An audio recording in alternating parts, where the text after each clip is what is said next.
Hi! Welcome to K-Math TV. In this video, I'll show you how to subtract fraction from mixed number with dissimilar fractions with regrouping. Okay, let's solve the first example, 10 and 1/8 minus 5/6. The denominators are not the same. So, the first step that we're going to do is to get the least common denominator or LCD and change the fractions to similar fractions. Okay, let's find the LCD using continuous division. In continuous division, we will divide the denominators 8 and 6 by their common prime factor. 8 and 6 are both even numbers. They are divisible by 2. 8 divided by 2 equals 4. 6 divided by 2 equals 3. The quotients 4 and 3 are consecutive numbers. So, we will not divide anymore because they don't have other common factor aside from 1. Now, to find the LCD, we will multiply the prime divisor and the quotients. Let's multiply 2 times 4 times 3. 2 times 4 equals 8. 8 times 3 equals 24. The LCM of 8 and 6 is 24. This is now the LCD. Okay, let's write the answer.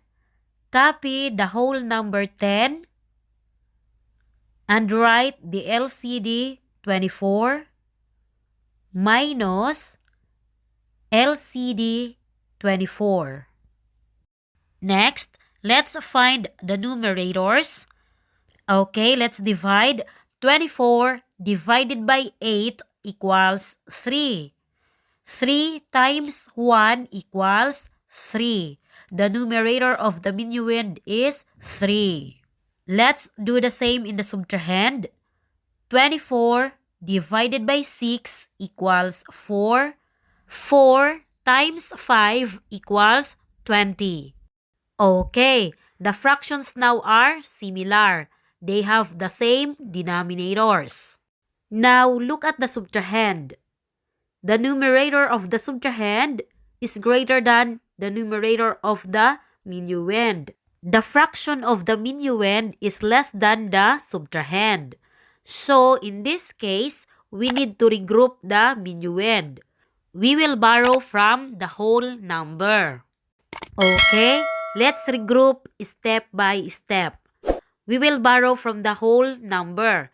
We'll get 1 from 10. So, 10 will become 9. Then, we will put here plus 1. This is the one that we borrowed from 10. And add the fraction of the minuend, 3 over 24. Next, let's write 1 as a fraction equal to 1 in which the denominator is the same as the denominator of the minuend and subtrahend. Okay, if we write 1 as a fraction, it is 24 over 24.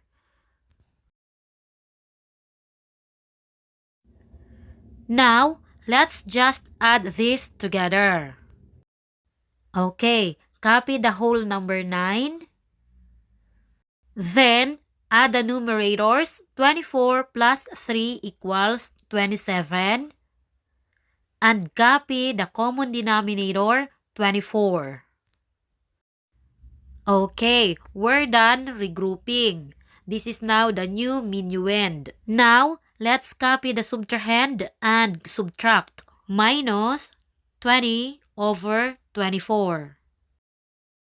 Okay, subtract the numerators of the fractions. 27 minus 20 equals 7. And copy the common denominator, 24. Then, copy also the whole number of the minuend because there is no whole number in the subtrahend. So let's write 9. The answer is 9 and 7 over 24. The fraction is already in lowest term because the numerator and the denominator do not have other common factor aside from 1. So this is now the final answer. Another example, let's subtract 3 and 2/7 minus 2/3. The denominators of the fractions are not the same. So the first step that we are going to do is to get the LCD and change the fractions to similar fractions. The denominators are 7 and 3. They are both prime numbers. So to get the LCD quickly, just multiply 7 times 3. 7 times 3 equals 21. The LCD is 21. Okay, let's write the answer. Copy the whole number 3 and write the LCD 21 minus LCD 21. Now, let's find the numerators. For the minuend, let's divide 21 divided by 7 equals 3. 3 times 2 equals 6. Let's do the same in the subtrahend. 21 divided by 3 equals 7. 7 times 2 equals 14. Okay, the fractions now are similar. They have the same denominators. Now look at the subtrahend. The numerator of the subtrahend is greater than the numerator of the minuend. It means that the fraction of the minuend is less than the subtrahend. So, we need to regroup the minuend first before we can subtract. This time, I'll show you the technique in regrouping to save time and to make the solution short. Okay, let's regroup using the technique. Let's borrow 1 from 3. So, 3 will become 2.